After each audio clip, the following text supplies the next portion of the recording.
September 1944. A regimental command post sits tucked inside a stone farmhouse near Lunéville, France. Rain streaks the windows. Inside, the air smells of wet wool and cold coffee. A young private stands by a heavy oak desk. He holds a single sheet of paper. His hands shake slightly, not from fear, but from the weight of what he has read. He explains that the German words on this page describe a disaster waiting to happen. He describes a Panzer division moving toward a specific valley. He gives a window of 48 hours. The officer behind the desk does not look up from his map. He sees a muddy uniform. He sees a low rank. He sees a distraction. With a flick of his wrist, the officer takes the paper and slides it into a folder labeled miscellaneous. He tells the boy to go back to his hole. This is the moment a fatal silence begins. George S. Patton will soon ensure that silence is never forgotten by the man who caused it. This is the story of a private who predicted a slaughter, and the officer who was too educated to listen. It is a chronicle of what happens when a filing cabinet becomes a graveyard and a general decides to clean house. Before we continue, make sure you subscribe. We tell the World War II stories that show what happens when old hierarchies met new realities. By joining us, you help preserve the lessons learned when arrogance finally met its match. Private First Class Klaus Weber was 21 years old and came from a tight-knit German-American neighborhood in Cincinnati, Ohio. He served with the 313th Infantry Regiment of the 79th Division. Weber had grown up in a house where German was the language of the dinner table, and English was the language of the street. His parents had fled the rising tide of European instability in the 20s, seeking a quiet life in the American Midwest. Weber had enlisted the day after he turned 18 because he wanted to prove that his loyalty to the flag was absolute. He carried a small, leather-bound prayer book his mother had given him and a deep, intuitive understanding of the enemy's tongue. He had spent months in the mud of France, using his ears as much as his rifle to keep his squad alive. On that rainy morning in Lunéville, he had found a discarded courier satchel in a burnt-out sidecar and recognized the significance of the markings immediately. Captain Lawrence Brennan was 33 years old and hailed from the affluent enclave of Lake Forest, Illinois. As the regimental S-2 intelligence officer, he considered himself the intellectual anchor of the command post.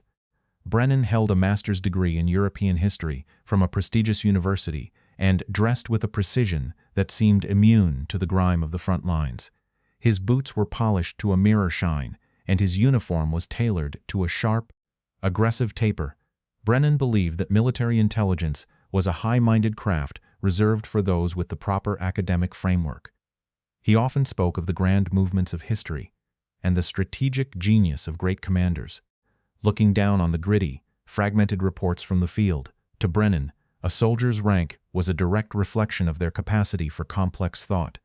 He once remarked to a fellow officer that an enlisted man could describe a hole in the ground, but only an officer could understand the battlefield. This conviction led him to view the young private standing in his office, not as a source of vital data, but as an intruder in a professional space. By September 1944, the race across France had slowed to a grueling crawl. The heady days of the August breakout were over, replaced by the reality of the Lorraine campaign. The German army was no longer just retreating. They were digging in, utilizing the thick forests and narrow valleys of the Vosges foothills to bleed the American advance dry. Supply lines were stretched thin, and the weather had turned into a relentless enemy of its own. Rain turned the clay soil into a thick paste that swallowed boots and bogged down heavy armor. In this atmosphere of damp tension, information was the most valuable commodity on the battlefield. Every captured map or snatched radio transmission carried the potential to save hundreds of lives. Yet, the sheer volume of paper generated by a modern army often led to a dangerous bottleneck at the regimental level. Most intelligence officers were overwhelmed, sifting through thousands of documents to find the one needle in the haystack. In many units, a rigid culture of seniority had taken root. Many officers believed that true insight could only come from established intelligence channels and high-level decoding. They looked at the chaos of the front lines and saw only noise. They assumed that a common soldier was too close to the mud to see the bigger picture. This systemic snobbery created a blind spot that the German high command was more than happy to exploit. While the Americans relied on their formal analytical frameworks, The enemy was preparing a desperate, concentrated thrust. The plan was already in American hands, sitting on a desk in Lunéville, waiting for someone to simply believe the man who had found it. The 48-hour clock was already ticking toward the valley, where the Panzers were gathering in the dark. 2 days before the steel hit the bone, a sergeant from the translation section walked into the captain's office. He found Brennan leaning over a set of maps, adjusting a crystal paperweight. The sergeant placed a carbon copy of Weber's notes on the desk. He told the captain that the boy from the motor pool had found something that didn't match their current sitrep. He pointed to the valley identified in the notes and explained that if the German text was accurate, their flank was hanging in the air. Brennan did not even look at the paper. He asked the sergeant if the translation had come from the official intercept pipe. The sergeant admitted it had not. He explained that Private Weber had found it in a leather pouch on a dead courier near the forward outposts. Brennan let out a short, dry laugh. He asked if they were now taking tactical advice from drivers and riflemen. The sergeant pressed further, stating that Weber was a native speaker and the handwriting on the German orders was clear. Brennan stood up and straightened his tunic. He told the sergeant that he had spent 6 years studying the Prussian military mind, and that a private lacked the analytical framework to distinguish a feint from a breakthrough. He insisted that the Germans were in full retreat and would not have the fuel for a counteroffensive in this sector. The sergeant mentioned the timeline again, noting that the 48-hour window was closing fast. Brennan snapped. He told the sergeant that rank existed for a reason, and that if every private with a German grandmother started interpreting high command orders, the army would collapse into chaos. He ordered the sergeant to file the paper and get out. The sergeant hesitated, then turned and left the farmhouse. He later told his men that the captain seemed more offended by the source of the news than the news itself. The report reached the division level, but by the time it was flagged for review, the first shells were already falling. The German panzers emerged from the mist exactly where Weber said they would. The valley became a funnel of fire. Men who had been told to rest were caught in their sleeping bags. The regimental line buckled, then broke. By the time the counterattack was repelled, the casualty list was 53 names long. The report reached Patton within the hour. The rumble of a heavy engine announced the arrival before the jeep even rounded the corner of the farmhouse. It slid to a stop in the mud, and the 4 stars on the plate seemed to catch what little light remained in the gray afternoon. Patton stepped out. He was a study in polished violence. His helmet was a mirror of steel, and the ivory grips of his revolvers rested against his hips like twin sentinels. He did not wait for a salute. He walked into the command post with a stride that made the floorboards groan. The room went silent. The clatter of typewriters died instantly. Patton did not look at the maps or the radios. He walked straight to the filing cabinet in the corner of Captain Brennan's office. He reached inside, pulled out a single folder, and walked to Brennan's desk. He placed the document Weber had translated directly on top of the captain's pristine blotter. Patton looked at the officer for a long time. He asked Brennan if he recognized the handwriting on the translation. Brennan swallowed hard and said that he did. Patton then asked the captain if he had read the document when it was first presented to him 48 hours ago. Brennan hesitated, then admitted he had glanced at it, but found the source unreliable. Patton leaned in closer, his voice dropping to a dangerous low vibrato. He asked if the German panzers had followed the exact axis of attack described in the private's notes. Brennan whispered that they had. Finally, Patton asked the captain if he believed a master's degree from a university was a more reliable indicator of enemy intent than the enemy's own written orders. Brennan attempted to speak, stating that a private simply wasn't qualified to provide high-level analysis. Patton stood up straight. He told Brennan that his education had made him a fool. He said that while the captain was busy protecting the sanctity of his rank, 53 men were being torn apart because they lacked the preparation this piece of paper provided. He pointed out that Private Weber had seen the truth because he was looking at the war, while Brennan was only looking at his own reflection. He noted that the boy from Cincinnati had used his brain to save his comrades, while the captain had used his authority to kill them. Patton explained that in his army, a man who can read the enemy's mind is an asset, regardless of the stripes on his arm, and a man who refuses to listen is a liability he could no longer afford. He told Brennan that his analytical framework was a shroud for the dead. He offered the captain a final, brutal choice. He could either admit his failure publicly and accept the consequences of his negligence, or he could wait for the court-martial that would surely follow the body count. Brennan remained silent, his face draining of all color. Patton didn't wait for the answer. He turned to his aide and told him to get the private. The order was given before Patton even left the room.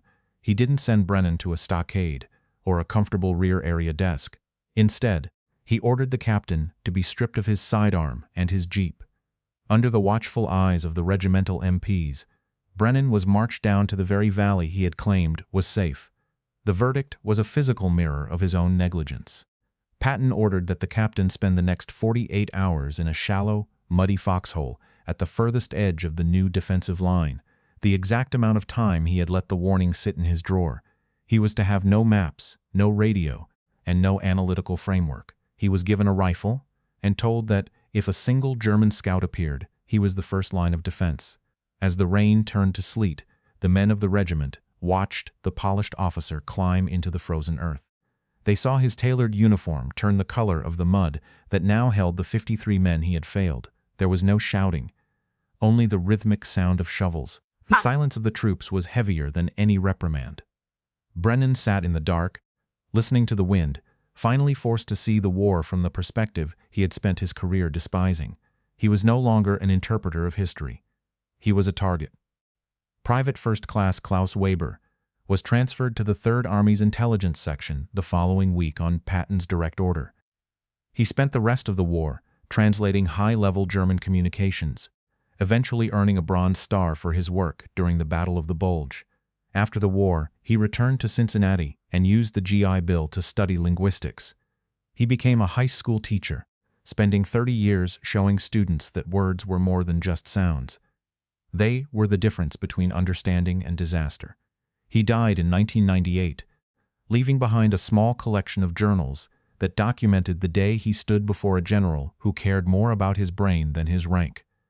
Lawrence Brennan never recovered the prestige he so carefully cultivated in the Illinois suburbs.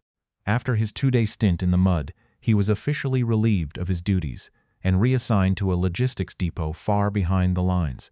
He spent the remainder of the war counting crates of canned meat and winter coats. When he returned to Lake Forest in 1946, he tried to resume his academic career.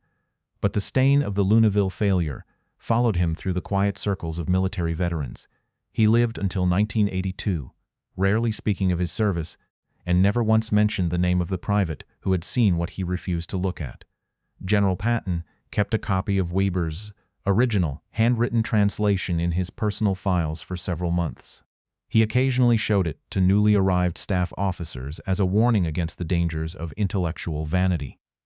He once told a visiting colonel that the deadliest weapon in the German arsenal wasn't the Tiger tank, but the American officer who thought he was too smart to listen.